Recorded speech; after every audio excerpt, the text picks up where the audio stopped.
Saudaraku, engkau yang hari ini sedang bergulat dengan rasa sakit, engkau yang memendam luka diam-diam, engkau yang kehilangan arah karena badai datang bertubi-tubi, dengarkan ini baik-baik.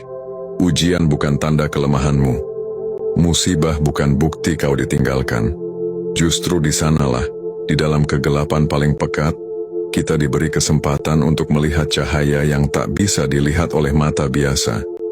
Apakah engkau pikir kehidupan akan selalu berjalan mulus hanya karena engkau merasa sudah berjalan lurus? Apakah engkau menyangka kebenaran itu akan membebaskanmu dari luka? Tidak, saudaraku. Kebenaran tak membebaskanmu dari luka. Ia membebaskanmu di dalam luka.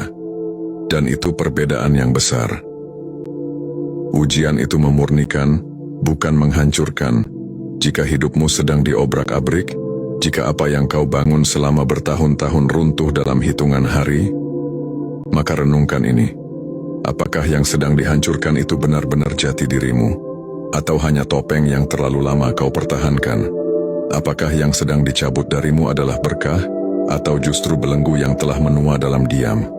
Seringkali kita menangisi sesuatu yang sebenarnya sedang dikikis, agar kita tak lagi menggenggam yang fana. Kita meratap atas kehilangan padahal sebenarnya itu adalah pembebasan. Tapi, hanya jiwa yang mau diam dan merenung yang bisa menyadari itu. Pertanyaan ini untuk renungan batinmu. Siapa aku di balik semua ini? Di balik sakit, kehilangan, dan ketidakpastian, apa yang sebenarnya sedang diajarkan hidup padaku lewat musibah ini? Jika yang hilang tak kembali, apakah aku masih bisa berdiri sebagai diriku yang sejati? Apakah aku lebih mencintai kenyamanan atau pertumbuhan? Ingat ini, tidak semua yang menyakitkan itu jahat. Tidak semua kehilangan adalah malapetaka. Kadang semesta harus merobohkan kita dengan keras, agar kita akhirnya duduk diam dan mendengar, bukan dengan telinga, tapi dengan jiwa. Lantunan untuk membangkitkan kesadaran. Bangkitlah, wahai jiwa yang sedang tertimpa badai. Jangan menunggu dunia menjadi ramah untuk engkau merasa damai. Damai itu lahir dari dalam, dari keberanianmu menerima apapun yang tak kau mengerti, dengan keikhlasan yang tak bisa dijelaskan. Apakah engkau berani menerima kenyataan, walau pahit, tanpa kehilangan kemuliaan jiwamu? Apakah engkau siap menjadi kuat, bukan karena dunia lunak padamu, tapi karena kau memilih tidak menyerah, meski dunia tak berubah? Ketika doa tak dijawab seperti yang kau inginkan, saudaraku, ada saatnya engkau berdoa dengan segenap jiwa. Kau menangis hingga dada basah oleh sesak. Kau berharap sekuat iman yang kau punya, tapi jawaban tak kunjung datang.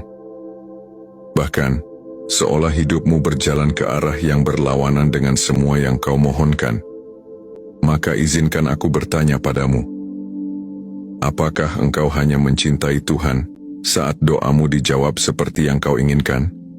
Ataukah engkau mencintai Tuhan karena Dia adalah sumber segala makna, meski kau tak mengerti jalannya? Keheningan, bukan penolakan. Tak semua doa dijawab dengan segera. Tak semua permintaan dituruti.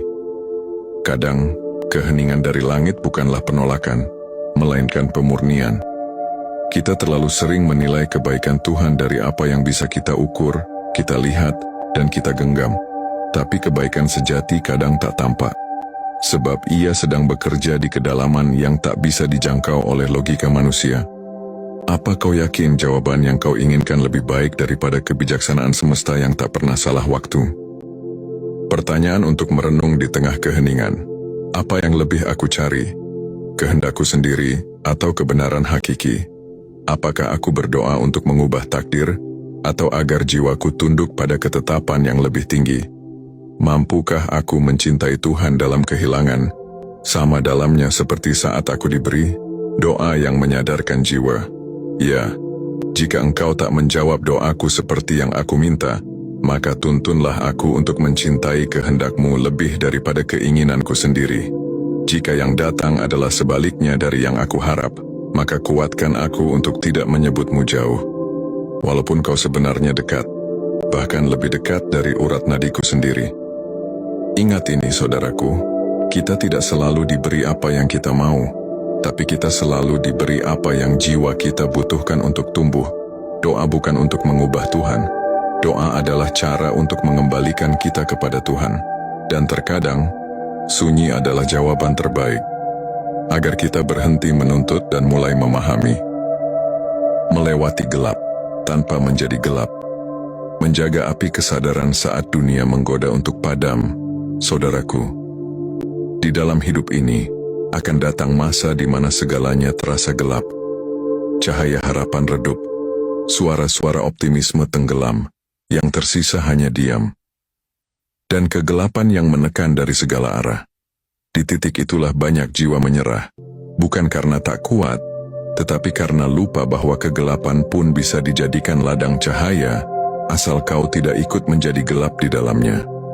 Apakah engkau akan membalas luka dengan melukai? Apakah engkau akan menjawab kegelapan dengan memadamkan cahaya dalam dirimu? Jangan biarkan dunia mengubah siapa dirimu. Engkau boleh menangis, engkau boleh lelah, engkau boleh ragu. Tapi satu yang tak boleh, kau tidak boleh kehilangan cahaya dalam jiwamu. Banyak orang hidup, tapi kehilangan nurani. Bertahan, tapi berubah menjadi sosok yang tak lagi suci. Dipukul hidup, lalu memukul kembali siapapun yang lemah. Itu bukan kekuatan, itu luka yang belum sembuh. Dan luka yang belum sembuh, akan melukai yang lain. Saat dunia menjadi gelap, apakah aku ikut menjadi gelap, atau aku tetap menjadi lilin kecil yang menyala diam-diam? Apakah aku sedang membalas penderitaan dengan kebencian, atau sedang mengubahnya menjadi kekuatan cinta? Dan jika aku bisa menyakiti balik orang yang melukaiku, apakah itu membuatku menang atau justru kalah secara batin?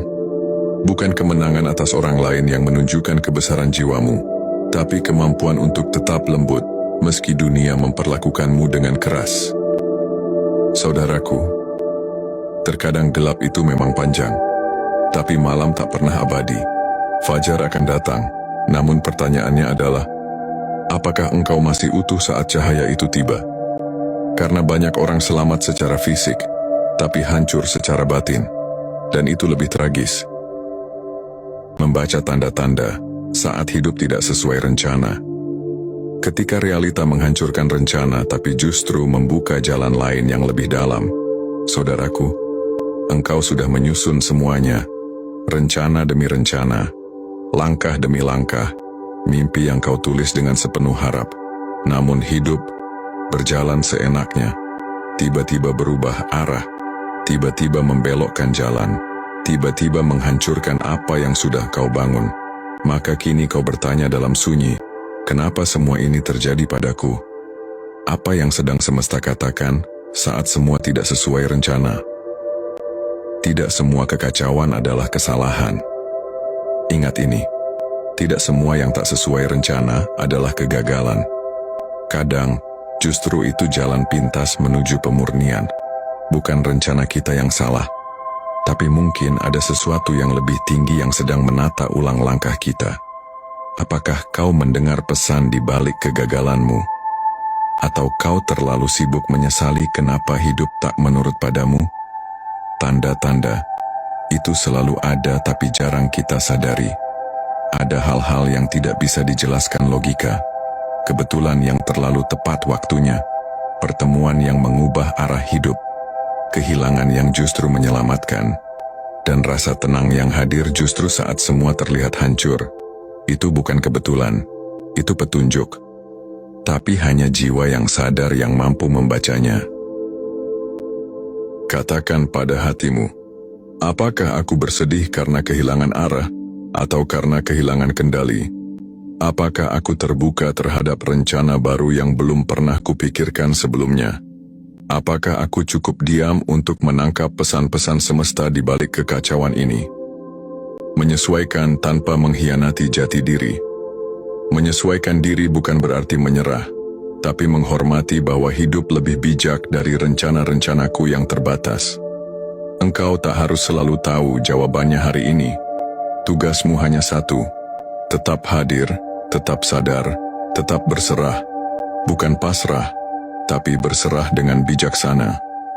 Saudaraku, jika hidup mengubah arah, jangan mengutuk kompas. Kadang, kau sedang diarahkan menuju tanah yang tak pernah engkau bayangkan. Tapi di sanalah jiwamu tumbuh lebih dalam dari sebelumnya. Saudaraku, ada masanya, diam adalah satu-satunya bahasa yang mampu menyelamatkan. Ketika segala penjelasan tak dimengerti, ketika segala pembelaan dianggap pembangkangan, ketika reaksi hanya memperpanjang luka, maka diam bukan kelemahan, tapi pilihan tertinggi dari kekuatan batin.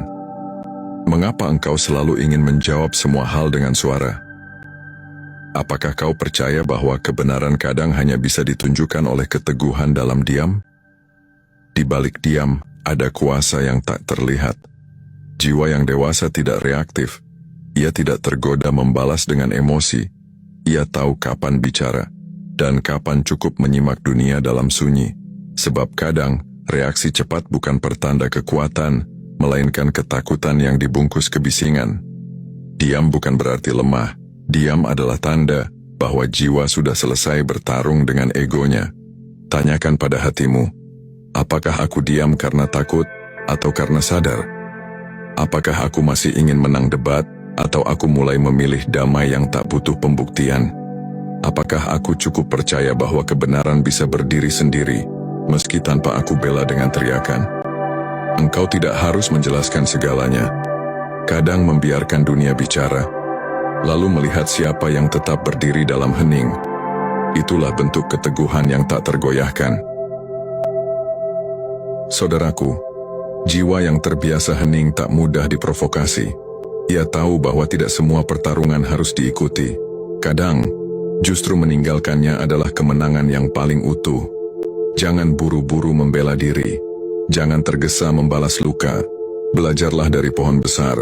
Ia tetap tegak, meski diterpa angin, dihina hujan, dan dilukai petir. Diam bukan berarti tak tahu. Diam adalah keputusan untuk menang tanpa harus berisik. Makna bertumbuh lewat rasa sakit. Dari derita ke kesadaran, jalan sunyi yang membentuk jiwa sejati. Saudaraku, apa gunanya bertahan jika setelah luka panjang, hatimu tetap beku? Apa gunanya lolos dari badai jika jiwamu justru kehilangan cahaya? Terlalu banyak orang selamat secara fisik, tapi mati secara batin. Mereka bertahan, tapi tak bertumbuh. Mereka melewati musibah, tapi tak pernah menemukan makna. Maka aku bertanya padamu, apakah engkau hanya ingin cepat sembuh, atau sungguh ingin berubah? Rasa sakit bukan musuh, ia adalah guru. Banyak orang menolak derita, menganggapnya sebagai kutukan. Padahal, rasa sakit adalah ruang kelas tempat jiwamu ditempa. Ia mengikis yang palsu. Ia membongkar yang semu. Ia menghancurkan ilusi akan kendali, agar kau belajar menerima kenyataan yang lebih utuh. Sakit bukan hukuman. Ia adalah pintu menuju dirimu yang lebih dalam. Jika kau berani memasukinya, tanyakan pada hatimu, apa yang telah aku pelajari dari kesakitan ini tentang diriku sendiri? Hal apa yang dulu kuanggap penting tapi kini terasa remeh setelah aku terluka? Jika rasa sakit ini mengajari satu hal, apakah pelajaran itu sudah aku genggam atau masih aku hindari? Tidak semua luka harus cepat disembuhkan. Ada luka yang perlu dibiarkan terbuka, karena di sanalah udara kesadaran masuk dan perlahan membentuk kulit jiwamu yang baru. Saudaraku, bertumbuh bukan berarti menjadi kuat tanpa air mata. Bertumbuh adalah ketika engkau tetap berdiri, meski dalam tangis, dan berkata, aku tidak sama lagi. Aku telah berubah, dan aku bersyukur karenanya. Musibah bisa menjadi kematian spiritual, atau kelahiran kesadaran baru. Semua tergantung, apakah engkau memaknainya, atau hanya mengeluhkannya. Saudaraku, pada akhirnya, bukan tentang siapa yang paling kuat melawan, bukan tentang siapa yang paling tangguh menahan beban, tapi tentang siapa yang paling ikhlas melepaskan apa yang tak bisa ia kendalikan. Karena di puncak kehidupan spiritual, engkau akan menyadari penerimaan adalah kemenangan yang paling tenang. Menerima bukan berarti diam. Ia bukan kepasrahan yang kaku, bukan pula keputusasaan. Penerimaan adalah bentuk tertinggi dari kebijaksanaan. Ia lahir bukan karena tak mampu berubah, tapi karena sudah memahami bahwa tidak semua harus diubah. Ada yang cukup untuk diterima, didekap, dan didoakan dalam diam. Menerima takdir bukan berarti mencintai rasa sakit, tapi mempercayai bahwa setiap kepedihan tak datang sia-sia. Saudaraku, kau telah melewati badai demi badai. Kau telah terluka, terjatuh, menangis, dan bingung. Namun hari ini, kau masih ada. Itu bukan kebetulan. Itu tanda bahwa semesta belum selesai menulismu. Maka kini, berdirilah dengan tenang. Bukan karena semua telah baik-baik saja, tapi karena jiwamu telah mengerti cara berjalan dalam ketidakpastian. Jadilah saksi dari perjalananmu sendiri. Hargai rasa sakit yang telah membentukmu. Rayakan keberanianmu untuk tetap hidup, meski hidup tak selalu ramah. Dan di atas segalanya, belajarlah menerima dengan kesadaran yang tak kehilangan cahaya. Kau telah melewati ujian, bukan hanya untuk bertahan, tapi agar jiwamu mengenali siapa kau sebenarnya. Manusia yang diciptakan bukan untuk kalah, tapi untuk bangkit, mengerti, dan menyala dalam keheningan. Terima kasih telah menyaksikan Naskah Spiritual. Jika konten kami menginspirasi dan memberikan pencerahan bagi perjalanan spiritualmu, jangan lupa untuk menyukai video ini. Setiap like dari kalian sangat berarti bagi kami. Kami ingin mendengar pendapatmu, jadi silakan tinggalkan komentar di bawah. Bagikan pengalaman atau pemikiranmu, karena setiap suara adalah bagian penting dari komunitas kita. Dan, jika kamu belum berlangganan, yuk bergabung dengan keluarga besar Naskah Spiritual. Klik tombol subscribe dan aktifkan notifikasi agar tidak ketinggalan konten-konten menarik berikutnya yang akan membimbing kita dalam menjalani perjalanan spiritual yang lebih dalam. Sampai bertemu di video selanjutnya. Semoga cahaya dan kedamaian selalu menyertaimu.